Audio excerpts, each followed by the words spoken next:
बाद से माहौल पूरा बिगड़ा है। ये जम्मू कश्मीर की डीजीपी का बयान है, इसको कैसे देखते हैं? मुझे लगता है कि उन्हें एक बार आंकड़े उठा के देखने चाहिए। कई सारे ऐसे पकड़े गए आतंकवादी ऐसे हैं जिन्होंने भारतीय जनता पार्टी की बाकायदा सदस्यता ले रखी थी। वो कहेंगे तो मैं उन्हें डिटेल भेज दूंगा। आखिरी सवाल आपसे, एक बयान राजस्थान के एक मंत्री ने दिया और कहा पॉपुलेशन कंट्रोल को लेकर सरकार को सोचना चाहिए और उनके 3 से ज्यादा बच्चे हैं, उनको जो स्कीम्स हैं और जो और सब चीजें उनसे उनको शामिल नहीं किया जाना चाहिए, उनसे महरूम कर दिया। मुझे लगता है कि भारतीय जनता पार्टी के राजस्थान के जो मंत्री हैं उनको अपने केंद्रीय मंत्री पूर्व के जो पिछली सरकार थी, जो अभी बदल के केंद्रीय मंत्री स्वास्थ्य मंत्री दूसरे हो गए हैं, 2023 में मनसुख मंडाविया जी का राज्यसभा का एक स्टेटमेंट उनको सुनना चाहिए। थोड़ा पढ़ें लिखें, ये जो आरोपों की राजनीति है इससे बाहर आए। पिछले 3.5 महीने में जो पर्ची वाली सरकार है राजस्थान में, वो कुछ कर पा नहीं रही है। सिर्फ राज्य में कानून व्यवस्था बदहाल हुई है। स्वास्थ्य की स्थिति ये हो गई है कि 25 लाख रुपए की जो चिरंजीवी योजना थी वो उसको आपने डस्टबिन में डाल दिया। जनता परेशान है, लगातार पेपर लीक हो रहे हैं, लगातार नफरत बढ़ रही है। ऐसे में राजस्थान सरकार पूरी तरह से विफल है, पर्ची फट चुकी है। तो इस तरह के शोषे उछाल करके आप जो राजनीति करना चाहते हैं, राजस्थान उसे बखूबी समझता है। और आप सबसे पहले अपने पूर्व केंद्रीय स्वास्थ्य मंत्री मनसुख मंडाविया का स्टेटमेंट सुने, पढ़ें 2023 का जो राज्यसभा में उन्होंने दिया।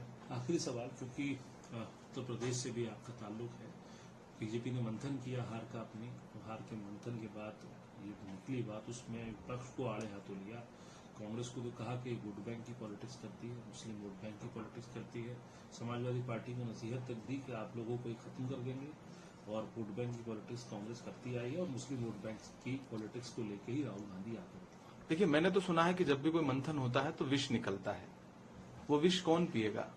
भाजपा का राज्य नेतृत्व या केंद्र का नेतृत्व? भाजपा पहले ये तय करे कि उस मंथन से जो विष निकला है उसको पिएगा कौन।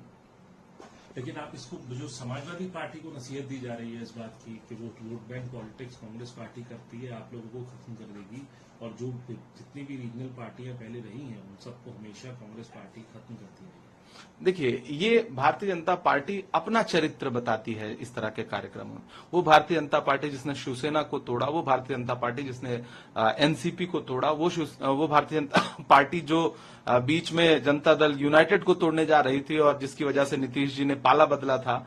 इतिहास भरा पड़ा है भारतीय जनता पार्टी का राजनीतिक दलों को, क्षेत्रीय दलों को तोड़ने का, विधायकों को खरीदने का, लोकतंत्र को लूटने का। वो भारतीय जनता पार्टी, चूंकि इंडिया गठबंधन की एकजुटता से बहुत परेशान है भारतीय जनता पार्टी, खुद 38 दलों का गठबंधन करने वाला एनडीए, वो इंडिया गठबंधन से बहुत परेशान है।